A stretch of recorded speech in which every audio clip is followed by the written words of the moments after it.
அன்னைக்கு மதியம் ஒரு 12 மணி இருக்கும். சூரியன் நடு நெத்தியில நெருப்ப கொட்டிக்கிட்டு இருந்தான். காத்து கூட அனலாதான் வீசிக்கிட்டு இருந்துச்சு. அந்த நேரத்துல 3 வழிப்போக்கர்கள் சோமு, பீம, ராம பக்கத்து ஊர்ல இருந்து அவங்க 3 பேருமே ராமவரத்துக்கு வந்திருந்தாங்க. அவங்கள பார்க்கும்போதே ஏதோ பெரிய வியாபாரிங்க மாதிரி அவங்க நிறைய பணம் சம்பாதிச்சிருக்காங்க அப்படிங்கிற திமிரு கர்வமும் அவங்க கண்ணுல தெளிவா தெரிஞ்சுது. அப்பா, என்னடா வெயில் இது! வயிறு பசியால தவிச்சுக்கிட்டு இருக்கு. இந்த ஊர்ல ஒரு சாப்பாட்டு சத்திரம் கூட இருக்காது போல.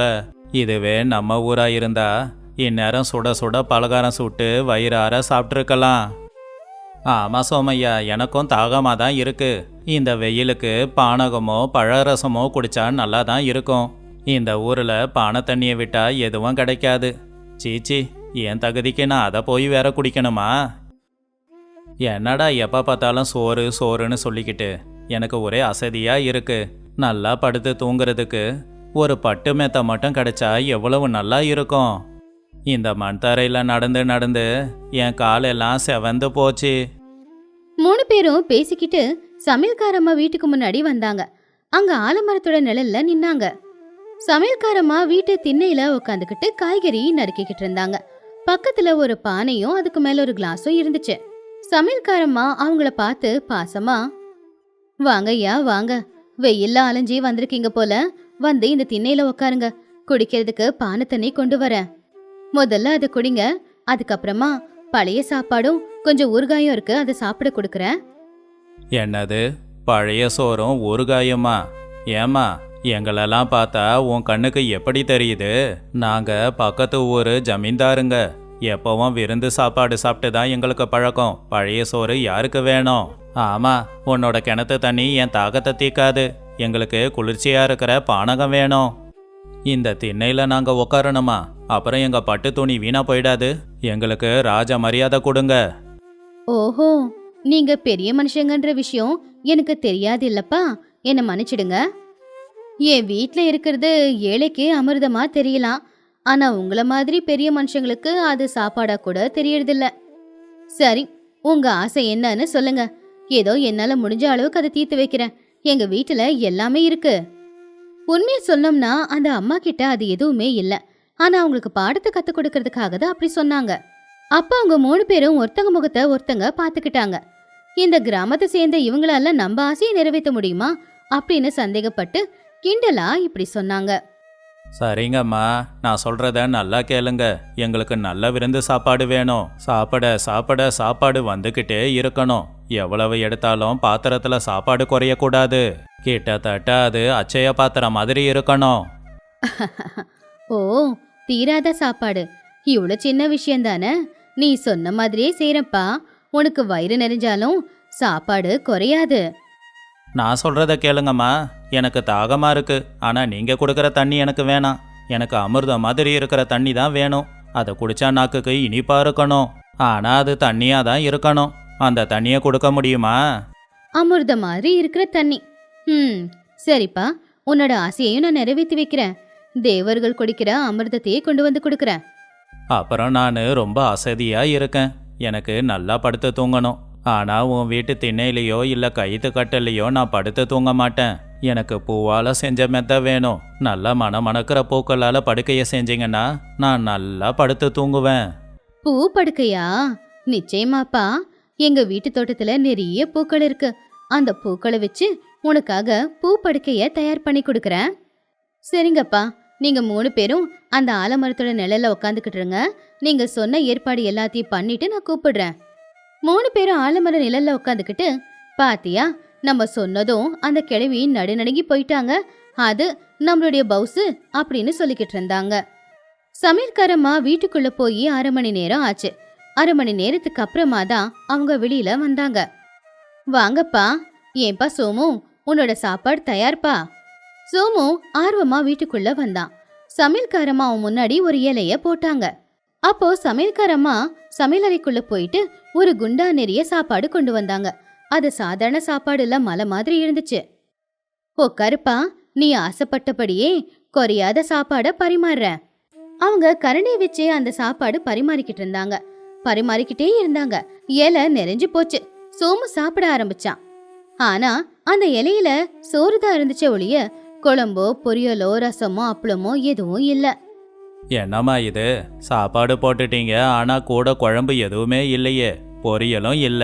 குறைஞ்சது ஊறுகாயாவது கொடுங்க, அதை வச்சுக்கிட்டாவது சாப்பிடுவேன். என்னது, குழம்பா பொரியலா? நீ என்கிட்ட என்ன கேட்ட? குறையாத சாப்பாடு இருக்கணும் அப்படின்னு சொன்ன. சோறு அப்படிங்கிறது தானே உண்மையான உணவு. குழம்பு பொரியலெல்லாம் இருக்கும் தான், ஆனா அது சீக்கிரமா தீந்து போயிடும். ஆனா சோறு மட்டும் என்கிட்ட மூட்டை மூட்டையா கூட கூடையா இருக்கு. நீ சாப்பிட்டுக்கிட்டே இரு, நான் பரிமாறிக்கிட்டே இருக்கேன். இந்த சோறு குறையவே குறையாது. குழம்பு போட்டா அது தீந்து போயிடும் இல்லையா? அப்புறம் உன்னோட ஆசைய நிறைவேற்ற முடியாம ஆயிடுமே. ஐயோ, வெறும் சாப்பாடு தொண்டையில இறங்காதுமா, கொஞ்சம் மோராவது இருந்தா ஊத்தேம்மா. அதெல்லாம் முடியாதுப்பா. நீ கேட்ட சாப்பாட்டுல மோரெல்லாம் இல்லையே. நீ கேட்டது குறையாத சாப்பாடு. அந்த சோறை நான் போட்டுக்கிட்டு இருக்கேன், சாப்பிடு. சாப்பிடுப்பா சாப்பிடு. எவ்வளவு சாப்பிட்டாலும் இந்த சோறு குறையவே குறையாது.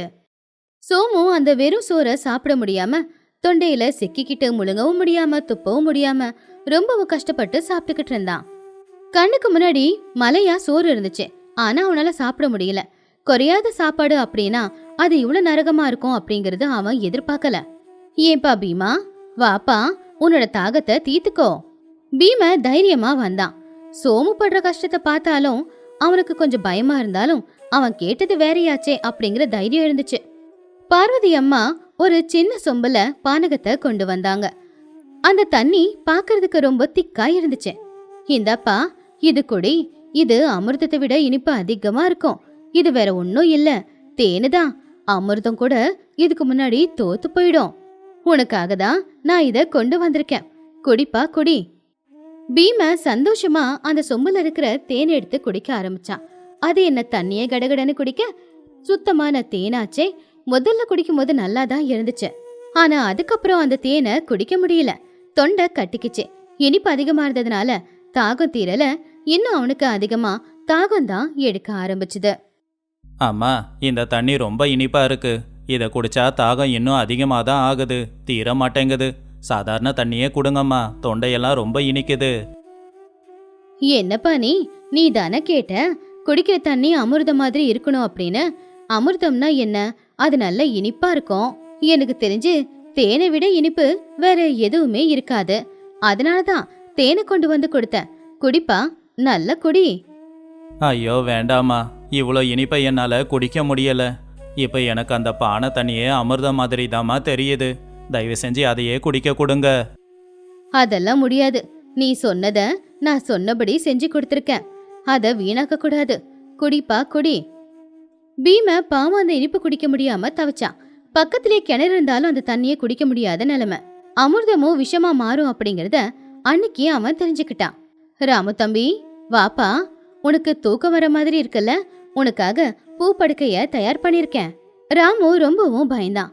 நண்பர்களோட நிலைமைய பார்த்து அவனுக்கு பாதி தூக்கம் பறந்து போச்சு. சமையல்காரம்மா ராமுவ பூந்தோட்டத்துக்கு கூட்டிக்கிட்டு போனாங்க. அங்க செம்பருத்தி பூ, ரோஜா பூ, பேப்பர் பூ, இப்படி பலவிதமான வண்ண வண்ண பூக்கள் இருந்துச்சு. அந்த பூக்கள் எல்லாம் ஒவ்வொன்றும் ஒவ்வொரு நிறத்துல பாக்குறதுக்கு ரொம்ப அழகாவும் இருந்துச்சு. இந்தாப்பா, நீ கேட்ட அந்த பூ படுக்க. இந்த பூக்கள் எல்லாம் ரொம்ப நல்லா இருக்கும். இந்த பூக்களுக்கு நடுவுல நீ படுத்தா அந்த வாசமும் ரொம்ப நல்லா இருக்கும். நீ நல்லா தூங்கலாம். ராமு பக்கத்துல போய் பார்த்தான். அங்க இருந்தது எல்லாமே அழகான பூக்கள் தான். ஆனா அதுக்கு கீழே நல்ல கூரான முள்ளுங்க இருந்துச்சு. அதுலயும் ரோஜா பூச்செடியில இருக்கிற அந்த முள்ளு பாக்குறதுக்கு பயங்கரமா இருந்துச்சு. சமையல்காரமா அந்த பூக்கள் மேல ஒரு போர்வையை போத்திட்டு போய் படு அப்படின்னு சொன்னாங்க. அம்மா, இது பூ படுக்கை இல்ல, கீழே முள்ளு முள்ளா இருக்குதே. இது மேல நான் படுத்தனா அந்த முள்ளெல்லாம் குத்தி உடம்பெல்லாம் ரத்தம் தான் வரும். என்னப்பா நீ என்ன கேட்ட? பூ படுக்க. அந்த பூ எங்க இருக்கும்? செடிங்கள்ல தான் இருக்கும். பூன்னு இருக்கும்போது கீழே முள்ளு இருக்காதா என்ன? நீ ஏன்பா அந்த முள்ள பாக்குற? பூவை பாரு. பூ படுக்கையில படுக்கும்போது முள்ளு கொஞ்சம் குத்ததான் செய்யும். அந்த வலியை நீ தாங்கிக்க தான் வேணும். வேண்டாம்மா, இந்த பூ படுக்கையும் வேண்டாம், எதுவும் வேண்டாம். உன் வீட்டு திண்ணையிலேயே நான் படுத்துக்கிறேன், அதுவே சுகமா இருக்கும். இந்த பூ படுக்கையில படுத்தா தூக்கம் வராது, நான் நிரந்தரமா தூங்கிடுவேன். அப்போ சமையல்காரம்மா கொஞ்சம் கோவமா, எதுக்கு கேட்ட? இப்ப எதுக்கு வேணான்னு சொல்ற? நீங்க தான் ரொம்ப சொகுசா வாழ்ந்தவங்களாச்சே. உங்க உடம்பு தரையில விழாது. அப்படி இருக்கும்போது இந்த பூ படுக்கையில படுக்க வேண்டியது தானே? 3 பேரும் சமையல்காரம்மாவோட காலில் விழுந்தாங்க. சோமுவால அந்த சாப்பாடை சாப்பிட முடியல, பீமனால அந்த தேனை குடிக்க முடியல, ராமுவால அந்த முள் படுக்கையில படுக்க முடியல. எல்லாரும் அசதியா இருந்தாங்க. அம்மா எங்களை மன்னிச்சிடுங்க. எங்க திமிரு எங்க கண்ணை மறைச்சிடுச்சு. இருக்கிறத வச்சு சந்தோஷப்படாம இல்லாததெல்லாம் கேட்டது எங்களோட தப்பு தான். ஆமாம்மா, தாகம் எடுக்கும்போது தண்ணி கிடைச்சா அதுதான் அமிர்தம்னு தெரிஞ்சுக்க முடியாம போச்சு. என்னோட பேராசையில என் உயிரே போயிருக்கும். தயவு செஞ்சு என்னை மன்னிச்சிடுங்கம்மா. உண்மையிலேயே அசதியா இருக்கிற உடம்புக்கு கட்டாந்தரையில படுத்தாலும் தூக்கம் வரும். நான் பூமெத்த கேட்டது ரொம்பவே தப்பு தான். என்னையும் நீங்க மன்னிச்சிடுங்கம்மா. இப்ப வந்தீங்க வழிக்கு. எழுந்திரிங்க, எழுந்திரிங்கப்பா. மனுஷனுக்கு பசி எடுக்கும்போது எவ்வளவுதான் பணம் இருந்தாலும் அந்த பணத்தை சாப்பிட முடியாதுப்பா. அவனுக்கு அப்ப சாப்பிட வேண்டியது, சாப்பிட கிடைக்க வேண்டியது சாப்பாடு தான். தூக்கம் வந்தா படுக்க வேண்டியது தரையில தான். முள்ளுல படுக்க ஆசைப்படக்கூடாது. சமையல்காரம்மா பானையில இருக்கிற தண்ணியை எடுத்து பீமனுக்கு குடிக்க கொடுத்தாங்க. அவன் அந்த தண்ணியை குடிச்சிட்டு, அப்பப்பா இப்பதான் உயிர் வந்துச்சு, உண்மையான அமிர்தம் இதுதான் அப்படின்னு சொன்னான். சமையல்காரம்மா மறுபடியும் வீட்டுக்குள்ள போய் சுட சுட சோறு, கூடவே குழம்பு, நெய், ஊறுகாய், அப்பளம் எல்லாத்தையும் கொண்டு வந்து பரிமாறினாங்க. சோமு அந்த சாப்பாடை பார்த்து அதை தொட்டு கும்பிட்டான். இதுக்கு முன்னாடி சாப்பிட்ட வெறும் சோறுக்கு இந்த சாம்பார், மோரு, ஊறுகாய் சோறு அவனுக்கு ராஜ விருந்தாதான் தெரிஞ்சுது. சமையல்காரம்மா வீட்டு வாசல்ல கைத்துக்கட்டலை போட்டு அதுக்கு மேல ஒரு போர்வைய போத்திருந்தாங்க. அப்போ ராமு போய் அந்த கைத்துக்கட்டல படுத்த உடனே அவனுக்கு தூக்கம் தள்ளிக்கிட்டு வந்துருச்சு. பட்டு மெத்தையை விட அந்த கைத்துக்கட்டல இப்ப அவனுக்கு சொர்க்கம் மாதிரி தான் இருந்துச்சு. சாயந்தரம் ஒரு 5 மணி இருக்கும். 3 பேருமே தூக்கத்துல இருந்து எழுந்திருச்சாங்க. முதல்ல காலையில வரும்போது அவங்க முகத்துல இருந்த அந்த திமிர் இப்ப சுத்தமா இல்லாம அமைதியா இருந்துச்சு. அம்மா, நீங்க செஞ்ச உதவியை நாங்க மறக்கவே மாட்டோம். நீங்க சாப்பாடு மட்டும் போடல, ஒரு நல்ல பாடத்தையும் கற்றுக் கொடுத்தீங்க. எப்பவும் பெருசா ஆசைப்படக்கூடாது, இருக்கிறத வச்சு திருப்தியா வாழணும் அப்படிங்கிறத நாங்க இப்ப கத்துக்கிட்டோம். சந்தோஷப்பா. பயணத்துல மட்டும் இல்ல, உங்க வாழ்க்கையிலும் நீங்க இப்படிதான் இருக்கணும். இல்லாதத எதிர்பார்த்து இருக்கிற சந்தோஷத்தை இழந்துடாதீங்க. சாதாரணமா வாழ்ற வாழ்க்கையில தான் சந்தோஷமும் இருக்கும். நிச்சயமாமா, இனிமே எங்க போனாலும் அங்க என்ன கிடைக்குதோ அதை வச்சுக்கிட்டு சந்தோஷமா இருப்போம். 3 பேரும் அந்த அம்மாவை பார்த்து கையெடுத்து கும்பிட்டு சந்தோஷமா அவங்க வந்த வழியில திரும்ப போயிட்டாங்க. சமையல்காரம்மா சிரிச்சுக்கிட்டே அவங்கள வழி அனுப்பி வச்சுட்டு மறுபடியும் அவங்க வேலைகளை செய்ய ஆரம்பிச்சாங்க. இந்த கதையில இருக்கிற நீதி, மனுஷனுக்கு ஆசை இருக்கலாம், ஆனா பேராசை இருக்கக்கூடாது. இருக்கிறத வச்சு திருப்தி அடையிறது அப்படிங்கிறது கடவுள் நமக்காக கொடுத்திருக்கிற பெரிய வரம். தூக்கம் வந்துச்சுன்னா எங்க படுத்தாலும் தூங்கணும். பசி எடுத்துச்சுன்னா என்ன கிடைச்சாலும் அதை சாப்பிடணும். தாகம் எடுத்துச்சுன்னா தண்ணி கிடைச்சதும் அதை குடிச்சிடணும். அதுதான் சாதாரண வாழ்க்கைக்கான அர்த்தம்.